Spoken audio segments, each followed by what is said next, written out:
एक प्रोफेसर अपनी क्लास में बच्चों को एक कहानी सुनाते हैं। कहानी कुछ इस प्रकार है। एक बहुत बड़ा पानी का जहाज होता है जो समुद्र के बीचों बीच खराब हो जाता है। कैप्टन कहता है शिप खाली करनी पड़ेगी। लाइफ बोट आती है। सभी लोग उस पर चढ़ने लगते हैं। लास्ट में एक दंपत्ति उस जहाज पर रह जाते हैं। अब एक ही व्यक्ति के चढ़ने की जगह होती है। तो वो व्यक्ति जो होता है अपनी स्त्री को धक्का देता है और खुद लाइफ बोट पर चढ़ जाता है। वो स्त्री उसको जाता हुआ देखती है और एक वाक्य बोलती है।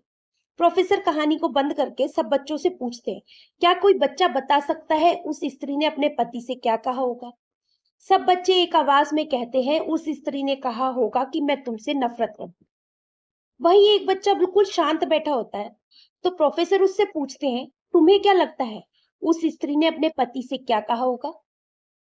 वो बच्चा कहता है, मुझे लगता है कि उस स्त्री ने अपने पति से कहा होगा कि बच्चों का ध्यान रखो।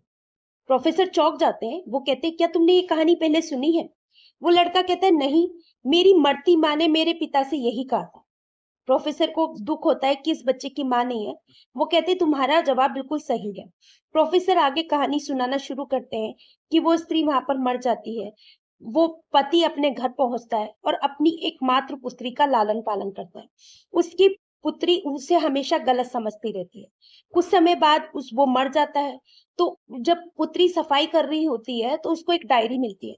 डायरी में लिखा होता है कि मैं भी अपनी पत्नी के साथ मर जाना चाहता था, लेकिन जिंदगी में वो नहीं होता जो हम चाहते हैं। मुझे मेरी पुत्री के लिए जीना होगा।